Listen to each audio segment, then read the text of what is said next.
பாசிச பார்ப்பனிய அதிகார வர்க்கத்தின் சமூக ஒப்புதலை உருவாக்கும் ஒரே நாடு ஒரே தேர்தல் இந்த முறையை நிகாரித்து தாய் தமிழர் கட்சியின் சார்பாக இந்த மாபெரும் ரயில் நிலைய முற்றுகை போராட்டத்தை முன்னெடுத்து இருக்கிறோம். இந்த ஒரே நாடு ஒரே தேர்தல் என்ற முறை இந்திய ஒன்றியத்தில் உள்ள அனைத்து தேசிய இனங்களிலும் அடிமைப்படுத்த உருவாக்கப்படுவதுதான் இந்த ஒரே தேர்தல், ஒரே நாடு ஒரே தேர்தல். இந்த ஒரே நாடு ஒரே தேர்தல் என்ற கோட்பாட்டை பாசிச சங்கவாரி கும்பல்கள் தேசிய இனங்களை அடிமைப்படுத்தி அவர்கள் அரசாட்சி ஆள நினைக்கிறார்கள். அதை முற்றிலுமாக நாங்கள் எதிர்க்கிறோம், நிகாரிக்கிறோம். இன்று ஒரே நாடு ஒரே தேர்தல் என்று சொல்வார்கள், நாளை ஒரே நாடு ஒரே கல்வி என்று சொல்வார்கள், நாளை ஒரே நாடு ஒரே வணிகம் என்று சொல்வார்கள். ஆகையால் அத்தனை தேசிய இனங்களிலும் அடிமைப்படுத்துவதுதான் இந்த பாசிச சங்கவாரி பார்ப்பனிய கூட்டத்தினுடைய திட்டம். ஒரே நாடு ஒரே கல்வி என்ற கோட்பாட்டை முன்னிறுத்தி நாளைய வரலாற்றில் நம் தமிழ் மொழியை அழிக்கும் விதமாக சமஸ்கிருதம் இந்தியை கட்டாய மொழியாக அங்கே திணிக்கப்படுவார்கள். ஒரே நாடு ஒரே வரி என்ற முறையில் நம்மளுடைய வளங்களை எல்லாம் நம்மளுடைய சுங்கச்சாவடியில இருந்து எத்தனையோ சிஎஸ்டி வரிகளை எல்லாம் கொள்ளையடிக்க இந்த கூட்டம் திட்டமிட்டு வருகிறது. ஆகையால் இதை புறந்தள்ள வேண்டும். ஒன்றை மட்டும் நிச்சயம் நினைத்துக் கொள்ளுங்கள், இது தமிழக அரசு எடுக்கக்கூடிய இந்த போராட்டங்களை தாய் தமிழர் கட்சி முன்னெடுக்கிறோம். இதை ஒவ்வொரு அரசு தான் எடுக்க வேண்டும். இன்னைக்கு திராவிட மாடல் அரசு தான் இதை எடுக்கணும். ஆனால் அவர்கள் பார்ப்பனியத்திடம் கைகட்டி சேவம் பார்ப்பதால் இது போன்ற இதுகளை விட்டு விடுகிறார்கள். அன்றைய காலகட்டத்தில் இலங்கையில் நடந்த பிரச்சனைக்கும் இதே நிலைதான். வாயப்பொத்தி மௌனம் காத்தினால் அன்று பல்லாயிரக்கணக்கான தமிழர்கள் கொல்லப்பட்டார்கள். அதே போல்தான் இந்த ஒரே நாடு ஒரே தேர்தல் என்ற முறைக்கு எந்த எதிர்ப்பும் தெரிவிக்காமல் மௌனம் காத்து கொண்டிருக்கிறது திராவிட அரசு. உங்கள் மௌனத்தை, உங்கள் உறக்கத்தை கலைந்துவிட்டு நீங்கள் இந்த போராட்டங்களை நீங்கள் முன்னெடுத்தால் மட்டுமே தான் அது பாசிச அரசு செவிசாய்க்கும். அதுபோக இந்த போராட்டம் பரமக்குடியிலே நடத்துவதாக எங்களுக்கு திட்டம் இல்லை. இந்த போராட்டத்தை நாங்கள் முதலாக திட்டமிட்டதே கவர்னர் மாளிகையை முற்றுகையிடுவதால்தான் எங்களுடைய திட்டத்தை நாங்கள் வகுத்திருந்தோம். சென்னையில் உள்ள கவர்னர் மாளிகையைத்தான் முற்றுகையிடுவதாக தாய் தமிழர் கட்சியினுடைய ஒரு நிகழ்வாக வச்சிருந்தோம். ஆனால் அங்கே மலைகள் அதிகமாக இருப்பதால் அங்க உள்ள தோழமைகள்லாம் ஐயா மழை அதிகமா இருக்கு, அதனால இதை கைவிடுங்கள், நீங்கள் பரமக்குடியில் இந்த நிகழ்வை வைத்து அடுத்தாப்புல நம்ம கவர்னர் மாளிகையை முற்றுகை விடும் என்று சொன்னார்கள். ஆக இந்த நாட்டினுடைய அடிமைச்சாதிகளாக அவர்கள் நினைத்து கொண்டு இருக்கிறார்கள். இன்று பார்த்தீங்கன்னா எல்லாமே அவருடைய கட்டுப்பாட்டில் தான் இருக்குது. இன்னைக்கு இந்த தேசமே அவருடைய கட்டுப்பாட்டுக்குள்ளதான் அதை கொண்டு வந்து வச்சிருக்கிறாங்க. இன்னைக்கு பார்த்தீங்கன்னா தமிழ்நாட்டில் தமிழுடைய அதை அழிக்கிறதுக்காக ஹைட்ரோ கார்பன் திட்டம், மீத்தேன் திட்டம், இது என்எல்சி எரிவாயு குழாய்வு, பரந்தூர் விமான நிலையம், ஸ்டெர்லைட் ஆலை போன்ற நாசகார திட்டங்களை புறா இந்த தமிழ்நாட்டில் தான் கொண்டாண்டு கொட்டுறாங்க. இதை கேட்க துப்பு இல்லாத திராவிட அரசை நாங்கள் வன்மையாக கண்டிக்கிறோம். இது போன்ற பாருங்க, இன்னைக்கு மருத்துவ கழிவு உலக நாடுகளே தடை பண்ணி சேர்ந்த மருத்துவ கழிவை அதை கொண்டாண்டு மானாமிரதை சிப்காட்ல கொண்டாண்டு வைக்கிறான். அப்ப இந்த மக்கள் என்று நாசமா போனால் நமக்கு என்ன என்று இந்த திராவிட அரசுகள் நினைக்கிறது. நீங்கள் ஆரியத்தை விட திராவிடம் படுமோசமாக இருக்கிறது. அவர்களை நீங்கள் அப்புறப்படுத்த வேண்டும். தாய் தமிழர் கட்சி மிகப்பெரிய போராட்டங்களை தொடர்ச்சியாக முன்னெடுத்து வைக்கிறோம். ஒரு நேரத்தில் ஸ்ரீமதியுடைய கொலை நடந்ததுக்கு பிறகு அனைத்து கட்சிகளுமே மௌனித்து போய் கிடந்தது. ஆனால் தாய் தமிழர் கட்சி தான் கடுமையான போராட்டத்தை கொடுத்து நெருக்கடியை கொடுத்தது. அதுபோக ஹைட்ரோ கார்பன் திட்டத்தையுமே அப்படித்தான். நாங்கள் தான் முதலாக ராமநாதபுரம் மாவட்ட ஆட்சியர் அலுவலகத்தை முற்றுகை விட்டோம். அதே போல மருத்துவ கழிவுக்கு எதிராக நாங்கள் தான் பேருந்து போராட்டங்களை நடத்தினோம். ஆக தாய் தமிழர் கட்சி இந்த தமிழ்நாட்டின் மிகப்பெரிய ஆளுமை சக்தியாக மக்களின் குரலாக நாங்கள் ஒழித்துக் கொண்டு இருக்கிறோம். ஆகையால் இது போன்ற நிகழ்வுகளுக்கு மக்கள்கள் எங்களுக்கு உறுதுணையாக இருக்கணும். தோழர்களே, நீங்கள் நினைத்தது போது இருக்காது. இன்று நம்மளை ஒரு அடிமைச்சாதிகளாக வைத்திருக்கிறார்கள். அடிமை தேசமாக மாறிக்கொண்டிருக்கிறது தமிழ்நாடு. நீங்கள் அதை உன்னிப்பாக கவனிக்க வேண்டும். நித்த விலைவாசி ஏற்றம், நித்த பொருளாதார சிக்கல்கள் என்று நம்மளை அடிமைப்படுத்தியிருக்கிறார்கள். ஆனால் அதை திராவிட அரசு கண்டும் காணாமல் மௌனித்து போய் கிடைக்கிறது. இன்னைக்கு கூட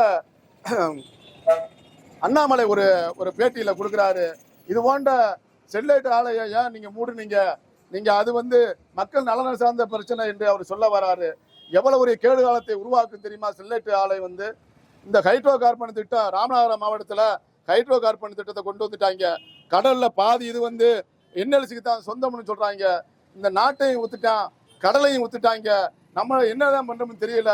அடுத்தாப்புல தாய் தமிழர் கட்சி நாங்க அறநீர்வாண போராட்டத்தை கூட நாங்க தயாரா இருப்போம். நாங்க அப்படிப்பட்ட கொள்கைவாதிகள். என்னுடைய கொள்கைகளையும் கோட்பாடுகளையும் நான் ஒருபோதும் மாற்று கருத்து இல்லை. எந்த எவன்ட்டையும் போய் அது ஆரியத்திலையும் சரி திராவிடத்திலும் இருந்தவரை நக்கி பிழைக்கிறவர்கள் இல்லை. நாங்கள் சுயமரியாதை கொண்டவர்கள், நாங்கள் மிகப்பெரிய போராளிகள். நாங்கள் எங்கள் போராட்டங்கள் வலுப்பெற்று மென்மேல் வளரும். அதுபோக இது போன்ற நாசார திட்டங்களை நீங்கள் முறையாக பண்ணணும்.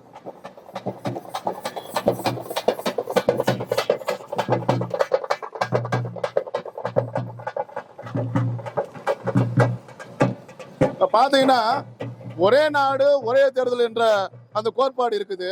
அதுல உள்ளாட்சி அமைப்பு இருக்கு, மாநில அரசு இருக்கு, ஒன்றிய அரசு இருக்காரு, குடியரசுத் தலைவர் இருக்காரு என பல அடுக்கல அரசு வடிவங்களாக ஒழித்து கட்டிவிட்டு ஒரே ஆட்சி முறையில கொண்டு வருவதுதான் இந்த ஒரே நாடு ஒரே தேர்தல் முறை. ஒரு போராட்டம் என்பது சர்வசாதாரணமாக யாரும் போராட முடியாது.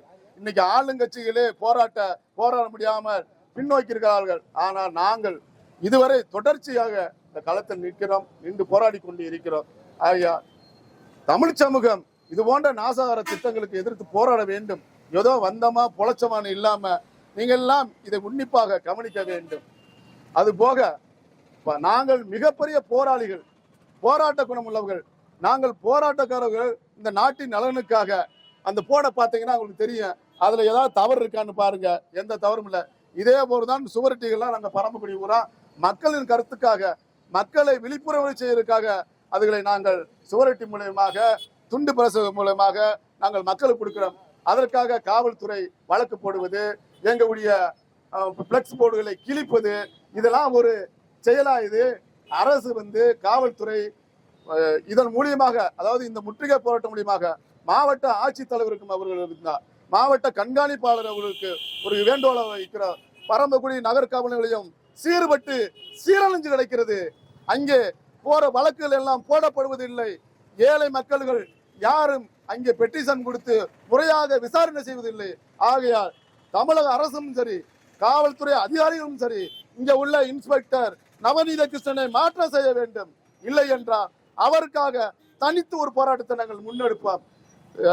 காவல் நிலையம் முன்பு நீதி கேட்டு நாங்கள் காத்திருப்பு போராட்டத்தை நடத்துவோம். அதை உடனடியாக மாற்றம் செய்யுங்கள். ஏழைகள் யாரும் அங்கே நுழைய முடியவில்லை. விட்டா மராசார்கள், பணக்காரர்களுக்கு காவல்துறை அங்கே மண்டி போட்டு கிடைக்கிறது என்பது வெட்கக்கேடான விஷயம். நீங்கள் 1000 வழக்குகள் போட்டாலும் தாய் தமிழர் கட்சி எதிர்கொள்ளும். ஆனால் உங்களுக்கு மேலாக சட்டங்களும் சட்ட துறைகளும் சட்ட வழக்கறிஞர்களும் இருக்கிறார்கள். அவர்களை வைத்து உங்களை நாங்கள் எதிர்கொள்வோம். நாங்கள் துண்டு அறிக்கையோ துண்டு பிரசவங்களோ ஒட்டும் போது அதை கிழிப்பது ஒரு அநாகரிகமான செயலாக நாங்கள் இதை கட்டாயமாக நாங்கள் சொல்லுகிறோம். இங்க இருக்கிற உளவு பிரிவுகள், கீ பிரிவு அனைவரும் இந்த ரிப்போர்ட்டை நீங்கள் தயவு செய்து அனுப்பணும். எஸ்பிக்கு அனுப்பணும், கலெக்டருக்கு அனுப்பணும். இல்லை என்றால் நாங்கள் நீதி கேட்டு நாங்கள் போராடுவோம். இதை விட பல்லாயிரக்கணக்கான மடங்குகள் நாங்கள் மக்களை திரட்டி பரமக்குடி நகர் காவல் நிலையத்தை நாங்கள் காத்திருப்பும் போராட்டமாக இருப்போம். கலெக்டர் வருவரை, மாவட்ட ஆட்சி கண்காணிப்பாளர் வருவரை நாங்கள் தொடர்ச்சியாக அந்த போராட்டத்தை முன்னெடுப்போம் என்பது இதன் மூலமாக நாங்கள் தெரிவித்துக் கொள்கிறேன். நான் மக்களின் போராடி, மக்களுக்காக நாங்கள் உயிரை கொடுத்து போராடி கொண்டு இருக்கிறோம். அள்ளு பகலாக கஷ்டப்படுகிறோம். எவன்ட்டையும் நாங்கள் போய் பிச்சை கேட்க மாட்டோம். எங்களால் முடிந்தளவு இந்த போராட்டங்களை நாங்கள் முன்னெடுத்து வருகிறோம். ஆகையால் அரசு இதை சரி சாய்க்கணும். இல்லை என்றால் அவர்களும் சட்டப்பூர்வமாக நாங்கள் சந்திப்போம். ஒரே நாடு ஒரே தேர்தல் முறையை ரத்து செய்ய வேண்டும். ஒரே நாடு ஒரே கல்வி முறையை ரத்து செய்ய வேண்டும். ஒரே நாடு ஒரே சிஎஸ்டி முறையை ரத்து செய்ய வேண்டும். சுங்கச்சாவடியை இழுத்து மூட வேண்டும். இது போன்ற இந்திய அரசு, இந்திய பார்ப்பனிய அதிகார வர்க்கங்களால் இதை ஒழித்தளிக்க வேண்டும். அனைத்து தமிழ் சொந்தங்களே, வளமான நாடு நம்ம நாடு. இந்தியா துணைக்கண்டத்திலே தமிழ்நாடு மிகவும் வளப்பெரும் நாடு. அந்த நாட்டை கொள்ளையடிக்க சூறையாட காத்திருக்கிறது பாசிச கும்பல். அதை ஒழித்து எடுப்பாம். வாருங்கள் தோழர்களே, போராடுவோம். அதற்காகத்தான் ரயில் நிலையம் முற்றுகை, இல்லை என்றால் ரயில் மறியலையும் நடத்துவோம் நாங்கள். இது மூலியமாக அனைத்து சொந்தங்களும் எங்களுக்கு ஆதரவு தெரிவிக்க வேண்டும். அரசு செவிசாய்க்க வேண்டும். இந்திய அரசு, தமிழ்நாடு அரசு இதை பரிசீலனை செய்ய வேண்டும். எங்களுடைய போராட்டத்தை முடக்க நினைக்கும் காவல்துறை மீது நடவடிக்கை எடுக்க வேண்டும் என்று கேட்டுக்கொண்டு உங்களுக்கு ஆயிரம் நன்றிகள் சொல்லி விட வருகிறேன். அடுத்தாப்புல தமிழ் தேசிய கூட்டமைப்பினுடைய தலைவர் அண்ணன் ராதாகிருஷ்ணன் அவர்களுடைய சிறு உரையாற்றுவார்.